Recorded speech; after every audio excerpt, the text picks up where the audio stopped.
गीदड़ भव की अच्छी है। वो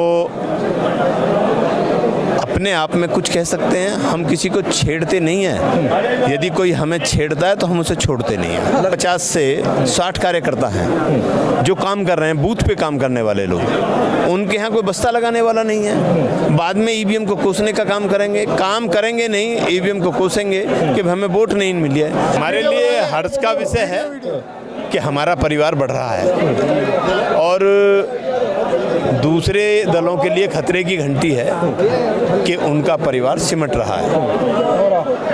मैं देश के यशस्वी प्रधानमंत्री जी का आभार व्यक्त करता हूं कि उन्होंने आम जनमानस में ऐसी भावना पैदा की कि राष्ट्रभक्ति का भाव जगा है और राष्ट्रभक्त लोग एकजुट होकर भारतीय जनता पार्टी में सम्मिलित हो रहे हैं। मैं उनका स्वागत करता हूं, अभिनंदन करता हूं हम, और ये भी विश्वास दिलाता हूँ कि उन सबका सम्मान भाजपा परिवार में रहेगा। सर, लगातार भाजपा का परिवार तो बढ़ रहा है, बट सवाल ये है कि ये परिवार वोटों में तब्दील भी होगा नहीं होगा? निश्चित रूप से होगा। आप ये मानिए कि हम वोट प्रतिशत में भी बढ़े हैं, सीट भी बढ़ी हैं, और इस बार ऐसी स्थिति आने वाली है कि उत्तर प्रदेश में किसी दूसरे दल का खाता नहीं खुलने वाला। हाल ही में कैराना विधायक नाहिद हसन ने एक बयान दिया, अगर मेरे कार्यकर्ताओं को छोड़ोगे तो बख्शे नहीं जाओगे।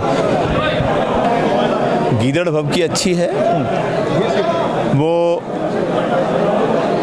अपने आप में कुछ कह सकते हैं, हम किसी को छेड़ते नहीं हैं। यदि कोई हमें छेड़ता है तो हम उसे छोड़ते नहीं हैं।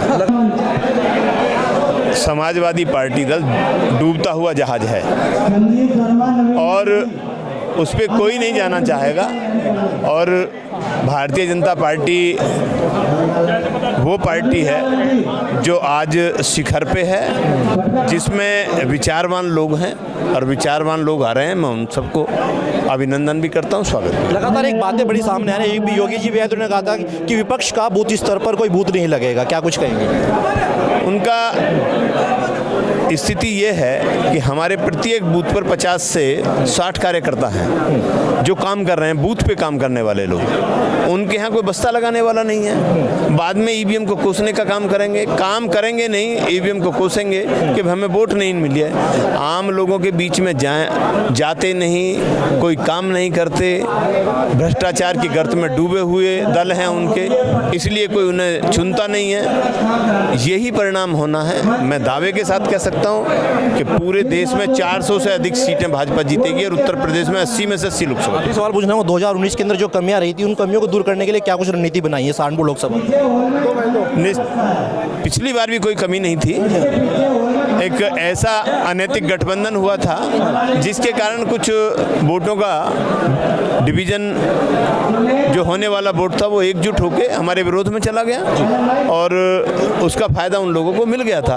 तब भी हम 64 सीटें जीते थे और सारा विपक्ष मिलके 16 सीट जीता था।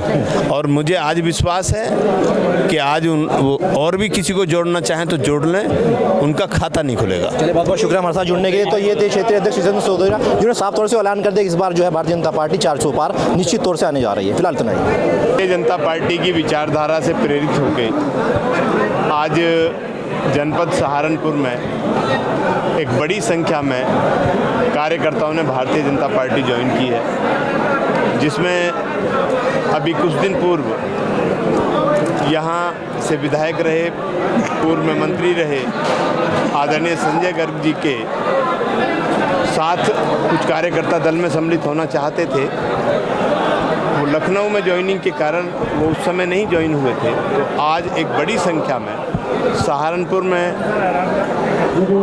समाजवादी पार्टी को छोड़ के, बसपा को छोड़ के, कांग्रेस को छोड़ के लोगों ने भारतीय जनता पार्टी ज्वाइन की है। मैं इस भाजपा परिवार में सर्वप्रथम तो उनका स्वागत और अभिनंदन करता हूं, और निश्चित रूप से मुझे पूर्ण विश्वास है कि जो राष्ट्रवादी सोच के लोग हैं वो दूसरे दलों में जो थे उस दलों को छोड़कर भारतीय जनता पार्टी में सम्मिलित हो रहे हैं। हम उनका अभिनंदन भी करेंगे, सम्मान भी रखेंगे और संजय गर्ग जी का भी आभार व्यक्त करता हूं कि उन्होंने एक बहुत बड़ी संख्या में भाजपा परिवार में कार्यकर्ताओं को जो उनके साथ समाजवादी पार्टी में थे आज भाजपा ज्वाइन कराने का काम।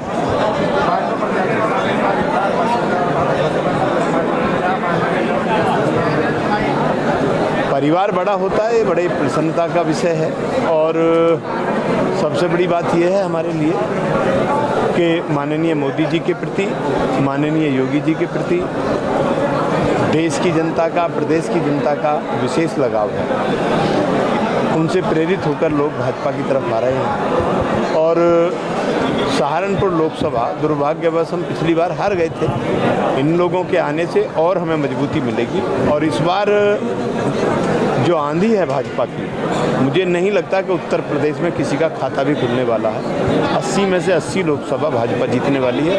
ये 1 नंबर लोकसभा है, ये जीतना हमारे लिए बहुत ज़रूरी थी और आज का जो माहौल है उसे देख के लगता है हम भारी बहुमत से इस लोकसभा को जीतेंगे।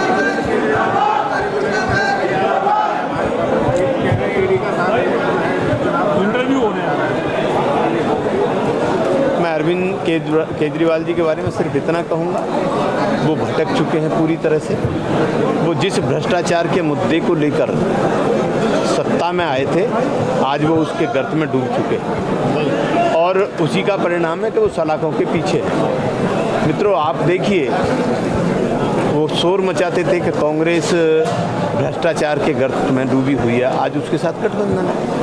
वो जिन जिन पार्टियों के बारे में गालियां देते थे, जिन नेताओं को कहते थे कि भ्रष्टाचारी हैं, आज उन्हीं भ्रष्टाचारियों के गठबंधन में है। तो इसका मतलब ये है कि वो उसी में संलिप्त हो चुके हैं, इसी के कारण आज वो जेल में हैं।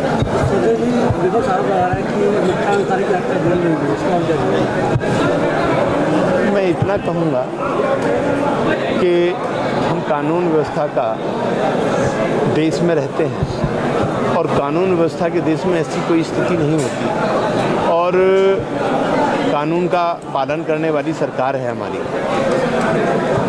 ये दुर्घटनाएं भी होती हैं, एक्सीडेंट भी होते हैं और क्या घर से बाहर हृदय गति की रुक जाने से मृत्यु नहीं होती क्या? 20-20 साल के नौजवान को हार्ट अटैक आ रहा है। यदि उन्हें हार्ट अटैक आ गया तो इसमें किस चीज़ की संलिप्तता है? बीमारी के कारण यदि मृत्यु हुई है, हार्ट अटैक से मृत्यु हुई है, तो उसमें सरकार की कहाँ संलिप्तता हो गई? कहाँ से प्रशासन संलिप्त? ये आरोप लगाना इसलिए कि उनके पास मुद्दे नहीं हैं। इसको पूरा विपक्ष मुद्दा बनाना चाहता था, लेकिन जनता भी जानती है और आम जनमानस जागरूक है। वो जानता है कि भाजपा की सरकार कहीं भी रही हो, हम इन चीज़ों में विश्वास नहीं रखते। हम सबका सम्मान करते हैं, कानून में विश्वास करते हैं। बहुत बहुत धन्यवाद। ठीक है।